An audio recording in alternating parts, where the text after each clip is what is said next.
atau Asosiasi bagi Kerjasama Asia Selatan. Ini merupakan sebuah organisasi sosial serta politik dari 8 negara yang terletak di Asia Selatan.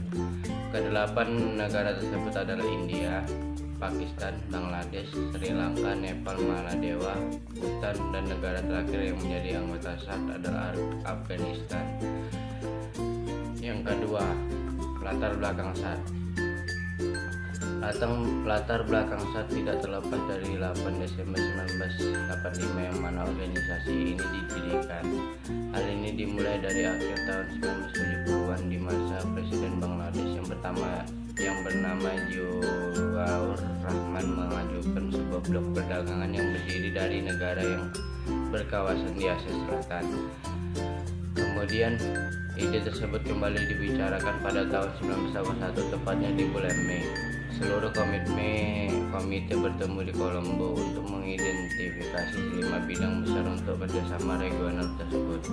Setelah itu disusunlah 5 orang dasar dari SAARC dan tujuan organisasi untuk kemudian dicantumkan dalam piagam.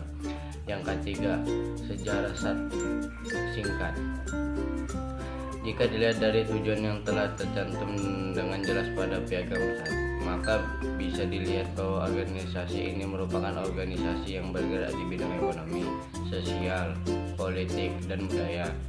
Fungsinya pun menjadi penggerak semangat regional dari bangsa-bangsa yang bergabung dalam organisasi SAARC.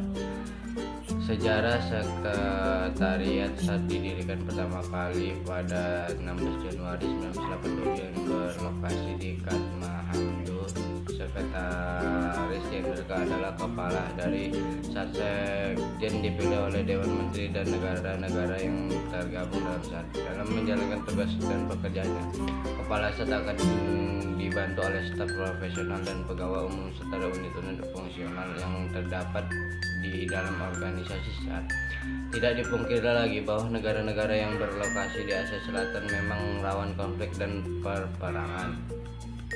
Maka dengan adanya organisasi ini diharapkan mampu untuk menjadi wadah penanggulangan dan solusi bagi negara Asia Selatan dan dalam pengawasan masalah.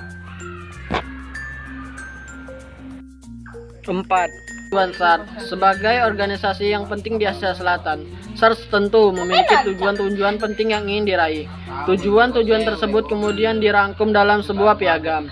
Berikut tujuan dari SAARC, yaitu memperkuat kerjasama negara anggota SAARC dengan negara-negara berkembang lain di dunia, menyejahterakan rakyat di Asia Selatan untuk membuat kehidupannya menjadi lebih maju, mempercepat pertumbuhan ekonomi, perkembangan sosial dan budaya untuk menuju individu yang lebih bermartabat, memperkuat kepercayaan diri secara kolektif di antara negara-negara di Asia Selatan, memperkuat kerjasama antara negara anggota dengan forum internasional mengenai hal-hal yang sedang terjadi, memperbesar rasa saling percaya dan tolong-menolong untuk menyelesaikan suatu masalah, bekerja sama dengan organisasi regional dan internasional dengan tujuan yang sama. 5. Program SAARC. Sejak tahun 1985, SAARC telah menjalankan beberapa program yang mampu memberi dampak positif bagi pertumbuhan ekonomi di kawasan Asia Selatan. Berikut program-program SAARC. Membuat perjanjian kawasan perdagangan bebas Asia Selatan yang dinamakan South Asian Free Trade Area (SAFTA), menjalin hubungan baik dengan organisasi internasional seperti United Nations Development Program atau UNDP, Asia Pacific Telecommunity (APT), United Nations International Children Education Fund atau UNICEF, dan lain-lain, melaksanakan program terintegrasi di antar negara Asia Selatan di berbagai sektor ekonomi, memberikan pendidikan dan pelatihan kepada generasi muda Asia Selatan. Pengertian ANZUS dan latar belakang ANZUS. Australia, New Zealand, United States atau ANZUS merupakan aliansi pertahanan dan keamanan di kawasan Pasifik yang terdiri dari Australia, Selandia Baru, dan Amerika Serikat. Pendirian ANZUS berawal dari keinginan Amerika Serikat untuk menjaga pengaruh politik dan militernya di kawasan Pasifik pasca kemenangan pada Perang Pasifik melawan Jepang. Amerika Amerika Serikat terus menjalin hubungan baik dengan negara-negara Pasifik, termasuk Australia dan Selandia Baru. Pada perkembangannya, Amerika Serikat, Selandia Baru, dan Australia mengadakan pertemuan di San Francisco untuk membahas kerjasama di bidang pertahanan dan keamanan kawasan Pasifik. Pada 1 September 1951, ketiga negara tersebut sepakat untuk membentuk aliansi pertahanan di kawasan Pasifik bernama ANZUS. Pendirian ANZUS tidak bisa terlepas dari kondisi Perang Dingin yang sedang berlangsung dari tahun 1947. Dilansir dari Ensiklopedia Britannica, tujuan utama ANZUS adalah melindungi perdamaian kawasan Pasifik dari pengaruh komunisme. Selain itu, ANZUS juga ingin mewujudkan perdamaian dunia dengan aktif menengahi permasalahan antar negara. Prinsip dalam buku Sejarah Australia tahun 1996 karya Julius Suboro, terdapat prinsip-prinsip utama aliansi ANZUS, yaitu 1. Solidaritas antar negara anggota dalam mengatasi permasalahan pertahanan dan keamanan kawasan Pasifik. Yang kedua, mencegah berkembangnya komunisme di kawasan Pasifik.